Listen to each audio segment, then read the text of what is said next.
just love the drama. Biggest U-turn since winter fuel allowance. Cut that. Because loose lips sink ships.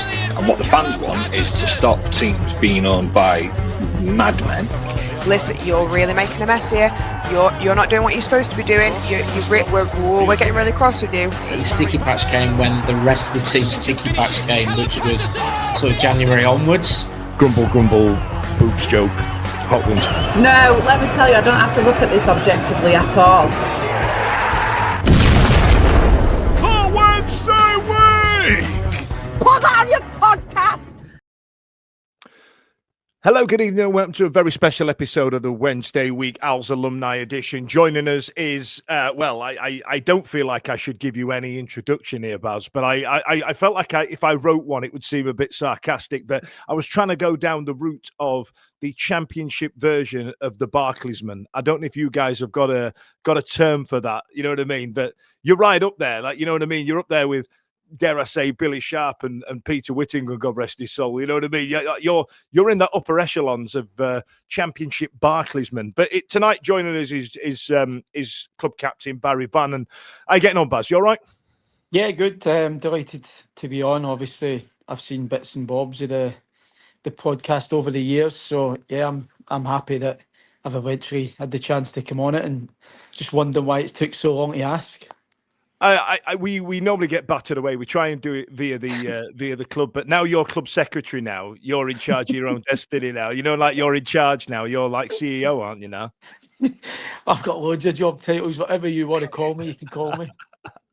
I was reading your interview with Joe as well, with Joe Cran, and you were talking a lot about how your role has changed over the last couple of years specifically. I mean, is that something you saw yourself doing, just being in this kind of, I want to say mediator role, but there's also an element of you're trying to drag these kids up and you're trying to instill a fight into these players that are on the pitch, as well as field all this shite that's coming your way.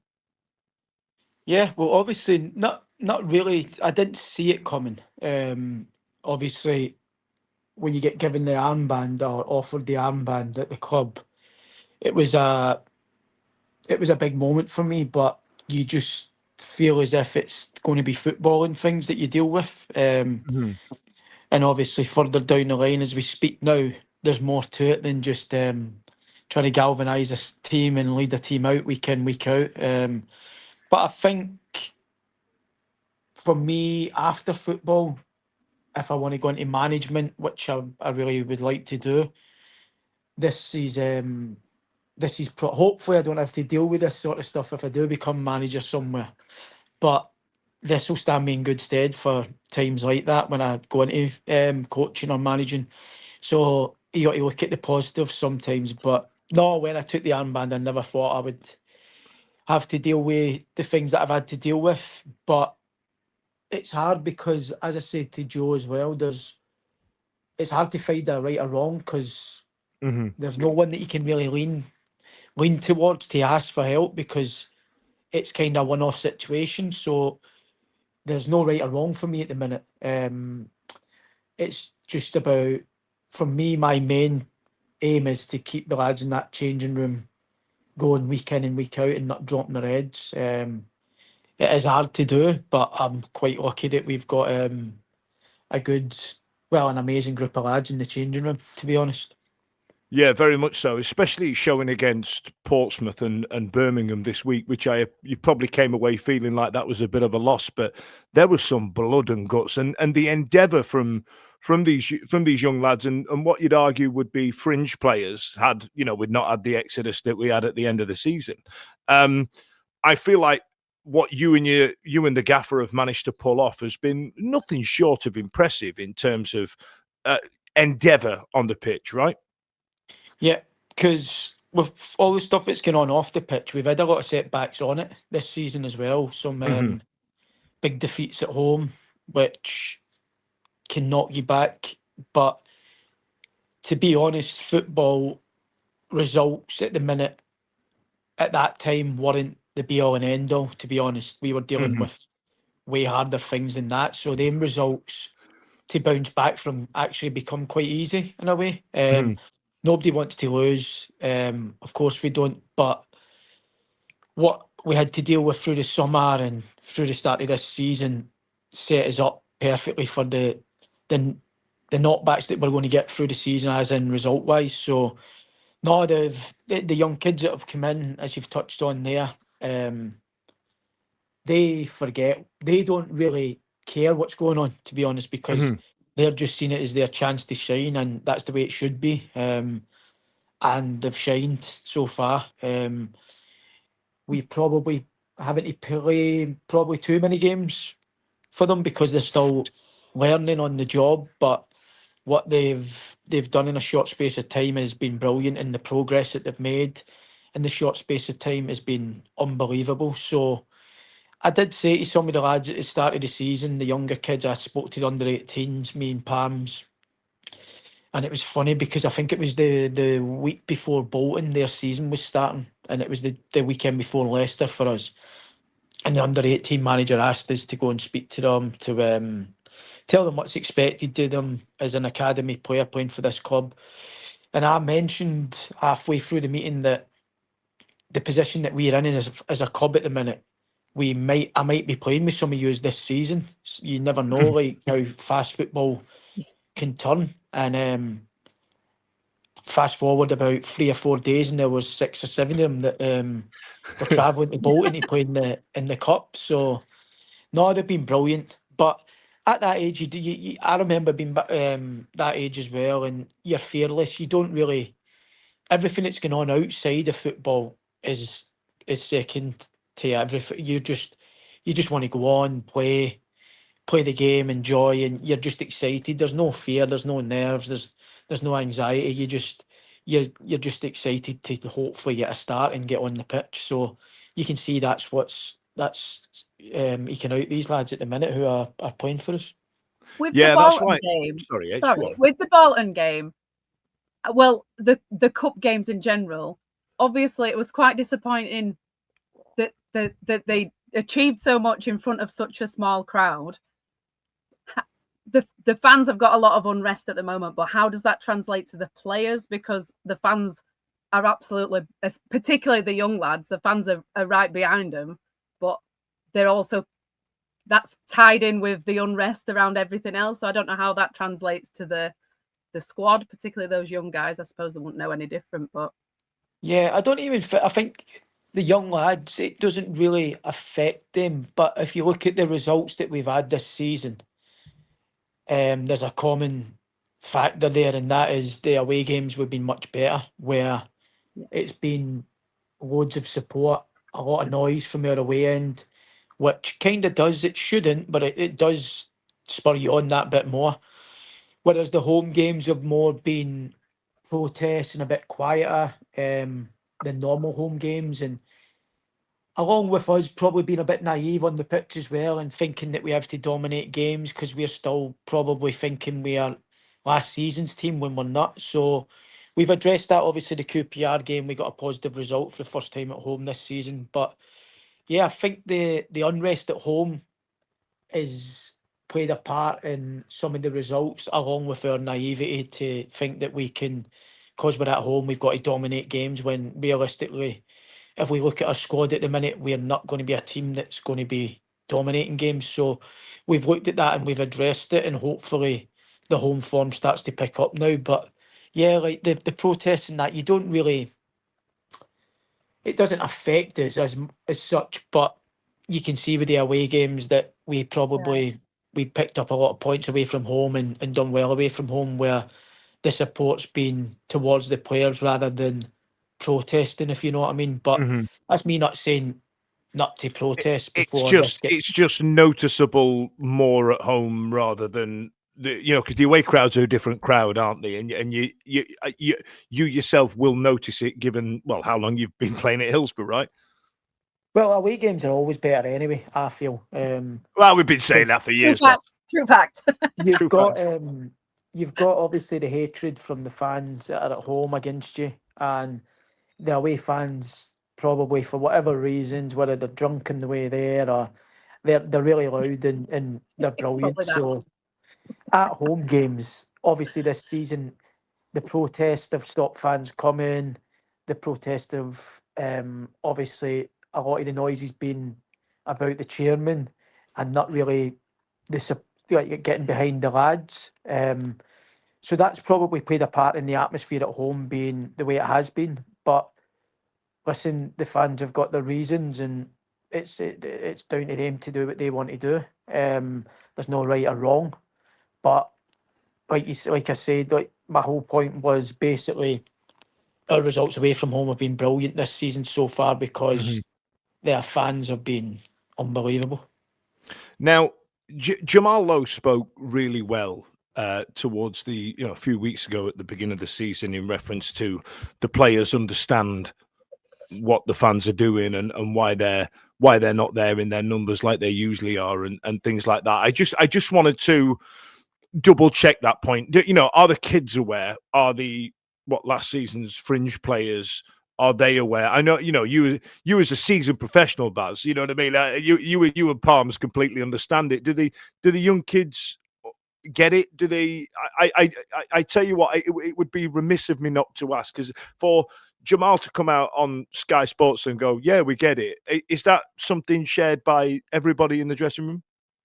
Yeah, of course we do. Like the fans pay good money to come in and watch the team, spend money on season tickets for the club all over the country. So we get what they're trying to do. But like I said, it's trying to find the fine balance of letting it not affect the lads that are on there, trying to win the games for the club as well, and helping us because our hands are already tied behind our backs this season anyway. So we need as much support as we can get as possible going forward. Yeah. And as I keep touching on, the away games have been brilliant because it's been proper support from the crowd, which is probably had an upturn in results away from home. So of course we get it. No one in that changing room's naive to think any different. We all know why the fans are protesting. But like I said, there's a fine balance of doing it and trying to support us and help us win games for the club. Yeah, balance is the best way of putting it in it. I get what you mean by that. So I tell you what, look, we don't need to talk about the bad thing and the current situation because I've been chasing you on this show for the best part of 10 years. So let's let's delve into some happier times, talking about some of your memories with Sheffield Wednesday and starting with the club. If you can remember that far back, I know you get hit in the head a lot nowadays, Baz. So you know what I mean. If you can, however far back you can remember, let's pull at some threads. And if we marry it up to current times, then by all means, let's pull at that thread. But you've been there for a good old while, Baz. You've been there for this is your let me get this right, 11th year, 11th season, 10th year, or am I one louder? Am I the wrong way around? No, it's my 11th season, yeah. So 10 years, 11th football season. Oh, and we thought you were up for parole this summer, mate. We thought you were up for parole. I know it was nearly done. I tell you, yeah. Let's get into that. Did your daughter go? No, we're staying here. I'm not having it. I'm not having it any other way. Yeah, that was a big part when it came to the nitty gritty. But there was obviously it should never really got to that.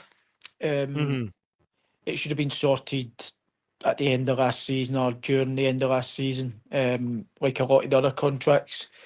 But there was no one's door to knock on at this point, was there? By the time the season's coming to an end, there was nobody to go, what we're doing here, kids? No, well, I actually had an option in my contract that could have been took up by the club, which never got took up and got. So they said they wouldn't be taking my option up, but I can negotiate a new deal on lesser terms, and I was like, fine, all right. To be honest, I didn't know. You didn't know lesser terms meant zero, though, did you? Yeah, training for free. I had an option. That shows you how much I'll look at my contract. I didn't know I had an option. My agent told me that it was a mutual agreement that if I wanted another year, just me and the chairman would have to agree. But it never got took up, so that's why I nearly never got signed because by the time we'd agreed on a new contract, we obviously went into the embargo and we weren't allowed to sign players. So I was then seen as a new player signing a new contract. So luckily, I signed the week before Leicester, but it hadn't even gone through yet because the league hadn't okayed it because we weren't allowed to sign players. So I think it was Wednesday before Leicester that it actually got It was very signed late. off. So Good I was Lord. panicking because I made my decision on that Friday because I knew the following weekend was the start of the season and I hate missing games. So I didn't want to be in limbo of where do I wait to like miss a few games and wait to see what happens at the club. But then I said to my daughter because I had contact from other clubs obviously and one that was kind of looked at properly for the first time really in my career here, and we let my daughter know, and she put the block on it straight away. So it's kind of Oh, thanks to Elsie that. No, but it was the closest that I'd ever come because there was all the other times I've never gone that far into it. It's always been it's good, but no. You For didn't know somebody who Elsie was going to spends- be a bigger Wednesday legend than you did, yeah. yeah, that's it. I build the statue of Elsie. Yeah, Elsie's whatever Elsie says and wants she gets. So Absolutely. I tell you what though, being somebody that spends a lot of time online and trying to garner opinion and stuff like that, there was a general consensus that if you did go and if you did end up signing for somebody else, I think you'd have been one of them players that we'd have wished all the best to, and we'd have understood it the other way round. But you know, thank the Lord that it's panned out the way it has, even though we probably owe you a few quid, and you know what I mean. Like, but I don't want to get into any of that.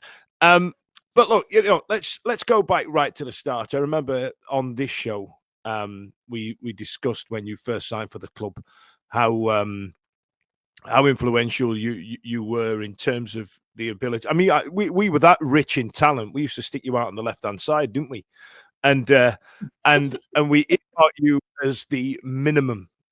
Good Lord, we had some talent in that team. We said whatever Barry Bannan's level is, if you were to rank players, Barry needs to be the minimum. And there we are, sticking you out on the left hand side and all the rest of it. Do you remember them days? I do. I loved it. I actually did really like it. Seems a while ago now from where I am now, but Yeah. it was the craziest thing about it was when I was at I was obviously at two Premier League teams before I come here, so Mhm.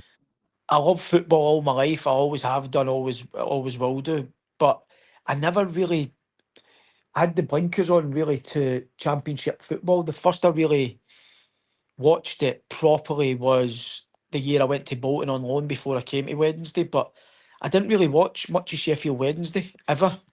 I can't really recall any games or.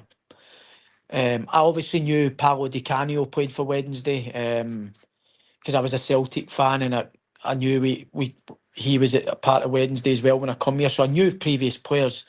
But to pinpoint games, I didn't really know, so I was coming quite blind to the club. Um, Obviously, when it came across that I was coming up to sign, you obviously do your own work and ask a few people, and everybody that I spoke to obviously was like massive club, Massive. um, Take. all the time. It was always that would always be the thing you would get from people. So, and then obviously it was Carvajal, who I didn't know a great deal about. Um, Spoke to him on the phone, and he was amazing. Obviously, he liked my profile of player, and the way he wanted his teams to play kind of attracted me. So yeah, it was just a case of coming up and signing. And I remember my first game was Burnley away, and obviously a few days in training, I thought, well, this is some good, very very good players here. I didn't expect them to be as good as they were.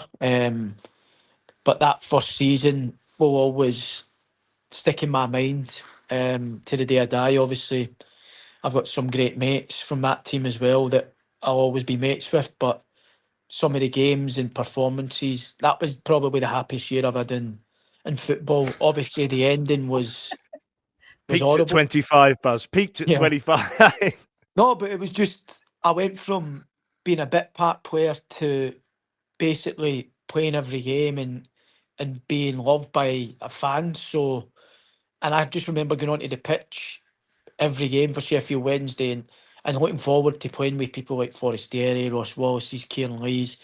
We all had a great connection and it was just great. It was just, and I loved the football because we just all interchanged. There was no fear. There was no positions. Fernando would go everywhere. Ross Wallace, the same. Kieran Lee would pop up. So it was just dead fun to play, and it was just everybody playing without fear and enjoying football and playing the right way, which I think is the right way. You must miss Kieran Lee. One of my favourite midfield partnerships for Sheffield Wednesday was you pair in there and then chuck a bit of Hutch in there and all. You know what I mean? Like Kieran Lee did a lot of work. That it would be wrong of me to say he did a lot of work to make you look good, but the pair of you were absolutely outstanding together. Do you miss a player like that? Have you had one since? I mean, we tried to replace him with Joey Pelopessi, and it just didn't really hit home as much as what we thought it might. You know what I mean? Yeah, no, he was. No, there's been no midfielder really. George Byers was really good, but suffered with a lot of injuries. He was plagued with injuries that kind of didn't help him, but he was a really good player, similar to Kieran Lee, a bit of everything. Could score a goal, put his foot in. Very good technically player, George, but no, Kieran Lee was brilliant. I would say probably underrated, but every Wednesday fan in the world loves him. So it's hard to say he's underrated when he's loved by by a fan base like ours as much as he was. So, well, but I we think learned today, his lesson on that. We learned his lesson on that because when we had George Byers, then people stopped saying it online in case other teams saw it. yeah. Don't tell anyone he's good. But the thing is about Kieran Lee, probably to the outside and the football world outside, he probably was underrated. He was the first player that I thought, wow, he's really good. I didn't expect. I knew about him because I followed Man United as well when I was younger growing up. And obviously he played in that game where they got the Guard of Honour from Chelsea Yeah. at Stamford Bridge and stuff like that. So I kind of knew who he was, but I didn't know he was as good as he was. He was amazing, and the character that he was as well. You would never know he's a footballer. If you passed him in the street or drove past him, he was just a proper down to earth guy that came in, done his work, and went home. But he was very good at what he done. Yeah, I mean, you had. I mean, I think at the end of that season, we released Gary Hooper and Kieran Lee at the same time, didn't we? I don't think we've ever recovered from those respective injuries that those two lads had. No, that was another player.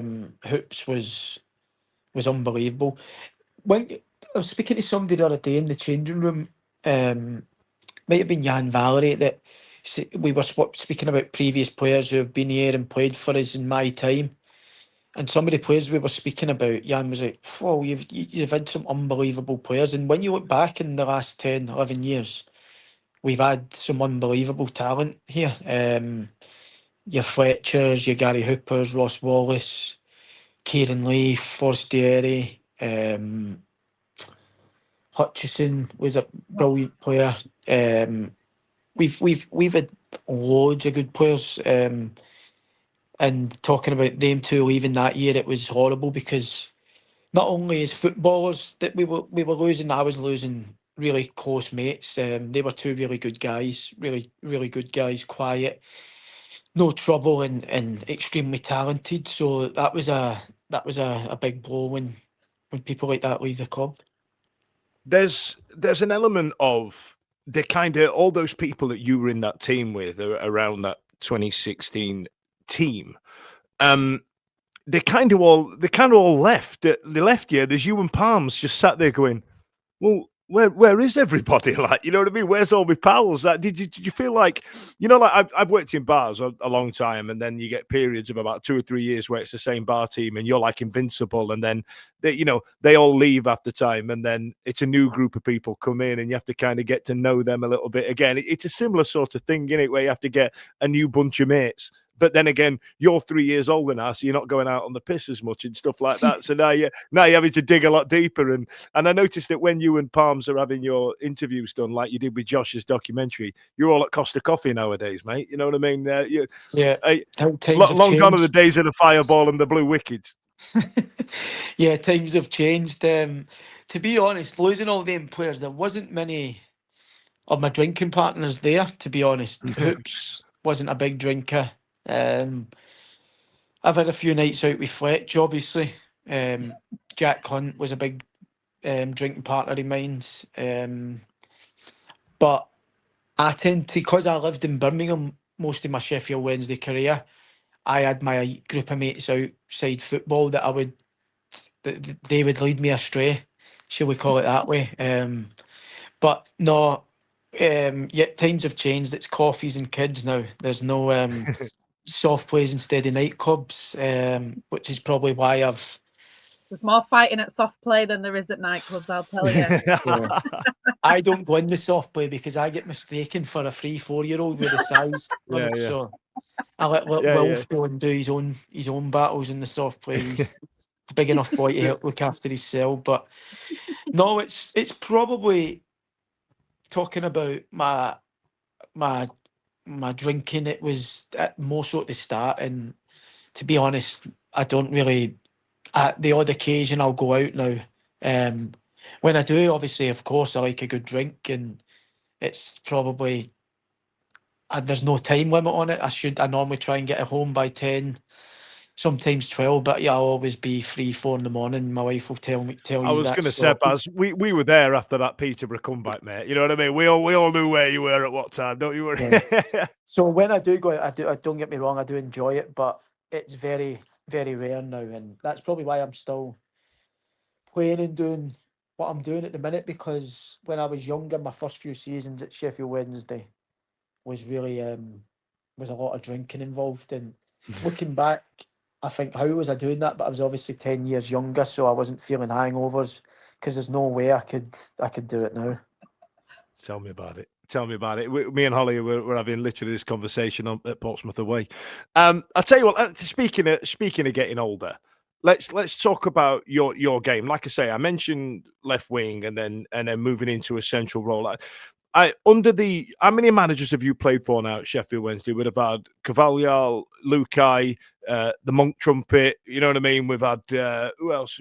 Danny, obviously Pedersen. Have they managed to change your game a lot? Did you learn something new from each manager, or like I know, Lukai didn't really galvanise everybody in terms of morale and pushing people together, but there's been times where you've come out and spoken about managers and how much you've changed your game a little bit. Well, Carvajal was just let me play free, which at the time I loved. I was basically on the wide left, but I would pop up here, there and everywhere just to get touches on the ball, as long as I found myself getting back out there when we were out of possession. He didn't mind, so he gave me a freedom. Probably Danny Rowe and Henrik last season and the season before were massive for me in terms of defensively. It's not been one of my biggest strengths, but they've definitely helped me positional wise, defensively, to be a lot better player off the ball. Sometimes I like to get attracted to the ball and try and go and win it back, but they've helped me a lot defensively, and Henrik's obviously took over this year and that's continued. So I'd say for defensive side of things, they've been amazing. For me personally, and I'm 35 now, 36 at the end of the year, and you tend to think you kind of not know it all, but you're not going to get better. But I feel as if the last 2 or 3 seasons off the ball, I've got a lot better defensively, which probably looking back, I never thought that I would be saying, but it just shows you that you can always learn if you're willing to listen. And I've been lucky that I've had Danny Rowe and Henrik help me with that side of the game. So yeah, I would say probably the best out of me going forward was Carlos. because he let me basically do what I wanted. We miss him. Yeah. Let Baz do what he wanted. There was a lot of freedom in that team though, because I bet if you asked Fernando as well, he was the same. He had pretty much a free role to go and do what he wants and just find himself back in his position as quickly as you could when he lost the ball. So me and him were kind of like the ones that were allowed to go and be expansive, and Ross to a certain extent as well. And then we obviously had Hutch and Kieran Lee who would do all the running. You and guys run were the just ball playing out. 5-a-side amongst yourselves. Yeah. Yeah. You just do what you want, and then you've got Luvens and Lees at the back, and then Hutch to going, lads, for fuck's sake, like, you know what I mean? The ball Yeah, just keeps coming back. I heard that a lot of times. Hutch got me accent shouting at me to get back. No, but they without them boys like Glenn and Hutch and Tom Lees and your Jack Cunts and people like that, we wouldn't have been able to do what we done. We knew we could go and be expansive, knowing that the back door was always shut, because they were really good at what they done. Oh, that was some squad. It's actually know. quite upsetting. Yeah, it's nice talking about it. When now those old guys in the pubs going, do you remember Gary Hooper? Do you remember Fernando Forrest? Yeah, you know what I mean? We're now those fellas.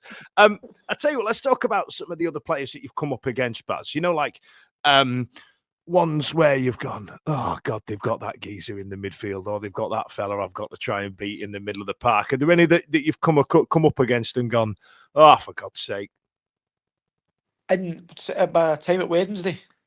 Anywhere. I mean, you know, like for example, like there must be other strikers that played us a couple of years ago that went, oh, they've got Aidan Flint at the back. We're never going to get past that geezer. Yeah. Or, you know what I mean? Who did you look at and think, about playing for Scotland?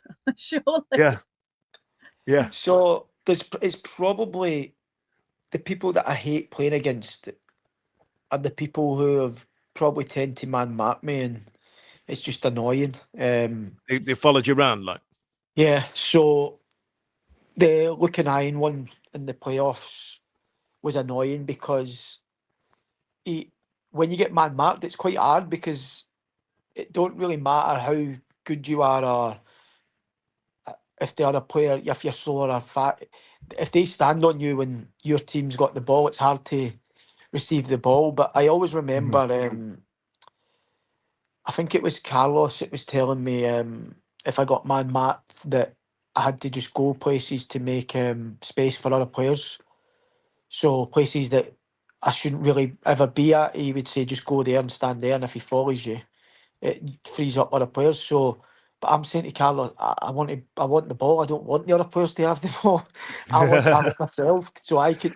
And he was like, I know, but we'll get joy from that. So I learned from that. So like people like Looking Iron was quite hard to play against. He was quite aggressive.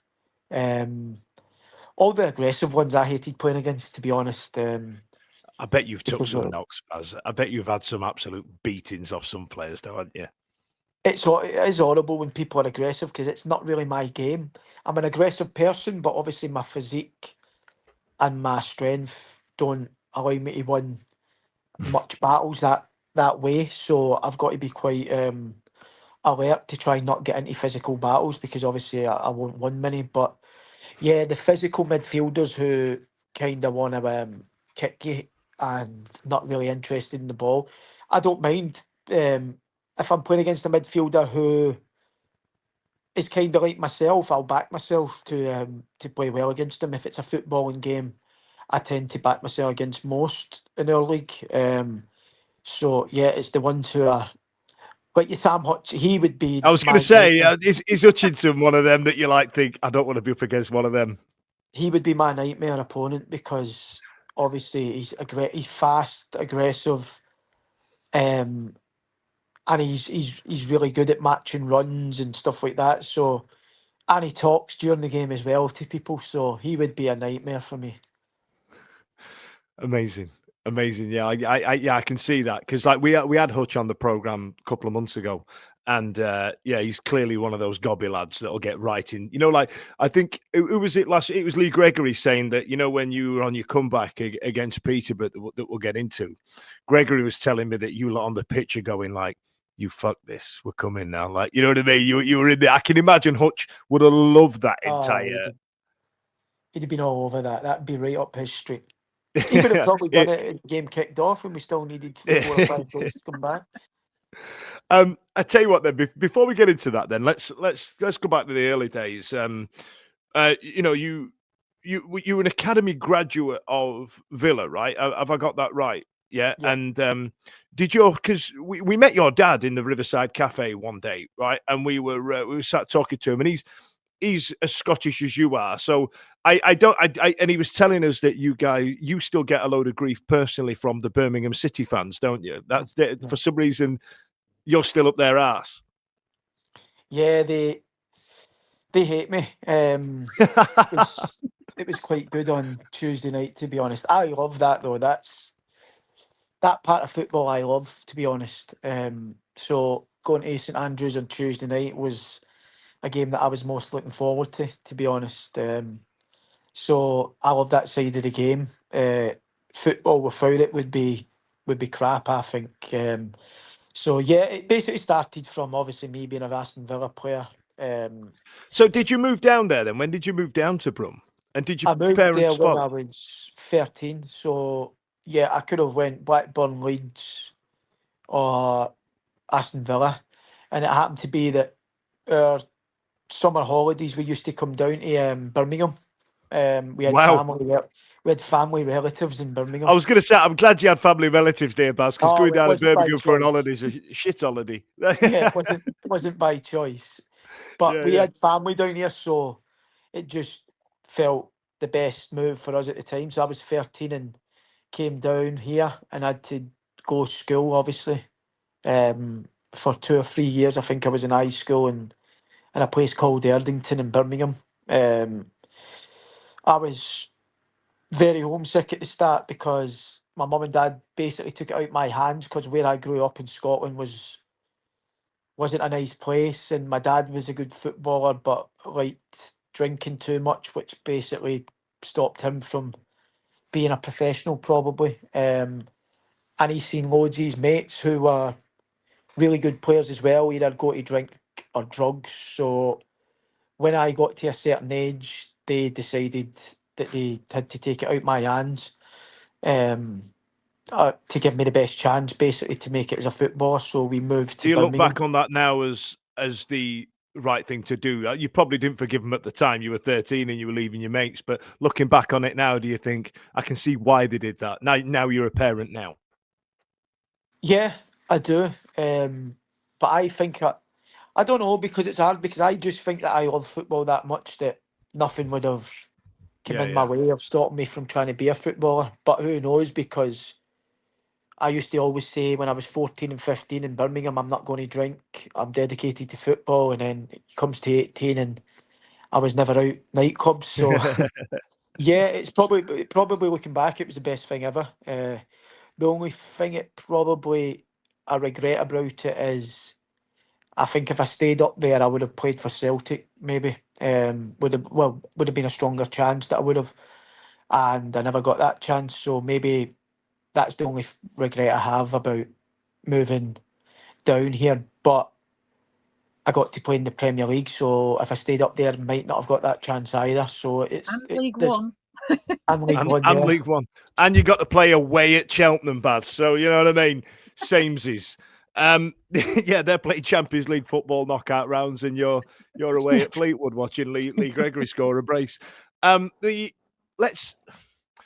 wanted to pull into that Villa team that you were there, because again they're going through a bit of a resurgence now, albeit not this season. But who were you there around? Was Gabby there when you were there? You know each other, don't you? And Gabby's got some terrible memories of Sheffield Wednesday. He doesn't speak as highly of it as you would, for example. No, he never really got games, did he, Gabby? I think he had a few ones that he struggled with. But obviously at Sheffield Wednesday it didn't go to plan. But yeah, Gabby was there. He was really good with me, to be honest. He was an Erdington boy as well, from Birmingham. So when he found out I went to the same high school as Gabby, but obviously he'd left by the time I got there, I think. So me and him have always got on, and he's kind of looked after me, my career. So it was people like Gabby, Ashley Young, Gareth Barry, James Milner was there, John Carew, James Collins, Richard Dunn. We had an amazing team when I was trying to break through. Hey. I think they finished. It was Martin O'Neill who was the manager when I was under 18s reserves, and they finished sixth. I think they made Europe 3 years in a row at the time. So it was a really strong team that I was trying to get into. Happily, they all left, and I eventually got my chance to obviously play for the first team. Because that's been the same with the national team as well. Like, you know what I mean? You see every time Scotland get beat, I don't mean that as a dig. Every time Scotland get beat, someone's like, why has Barry not played for this team as much? I mean, who would you be trying to oust? John McGinn and McSauce. You know what I mean? They're two of their best players play in your position, Baz. Do you ever feel like that's just unlucky? I'll go back out on left wing, and then you've got Robertson on the left wing there, and you know what I mean? Yeah, well, to be honest, I played for Scotland 27 times. I probably played my last game, I think it was 5 or 6 years ago now. Probably at the time when Steve came in and took over, I reckon I should have still got more caps. Looking at it now, it's the strongest part of their squad. Is the midfield area. They've got Billy Gilmore, they've got McTominay, Callum McGregor was there, he's just retired. Obviously, John McGinn. Midfield's really strong for them. It's the strongest part of their squad, so it's fair enough. It is what it is. But yeah, I think I could have had a lot more caps maybe 5-6 years ago when was my last cap. I thought I could have probably contributed a bit more around that time still. Well, I did go up there when I met Steve Clarke. I think at the time I was trying to drive home Jordan Rhodes, Ross Wallace. There was about 6 Scottish lads playing for Sheffield Wednesday. My vodka Ryan Brew rant towards him. I don't think landed very well, if I'm honest, Baz. I might have done you more harm than good. That's why I've not got another cap since. Yeah. That's exactly what it is, mate. My apologies. I was trying. You know what I mean. I was trying to give it a go. Ollie, have you got anything you wanna ask? But my apologies. Can I bring it back into Sheffield Wednesday territory? Let's go for it. That's why we're here.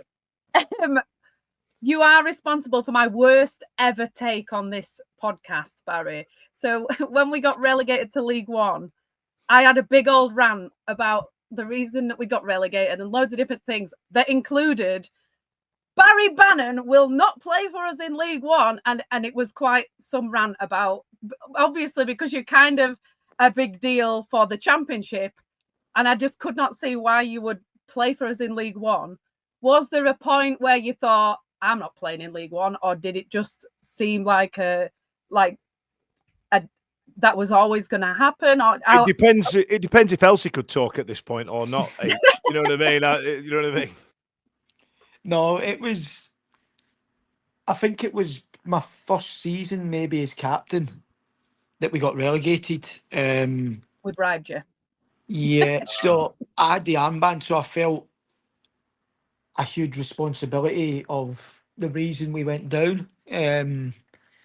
So I only planned 1 year, obviously, in League One, which so did all of us. Never quite went to plan in the end. But no, there was lots of factors, obviously.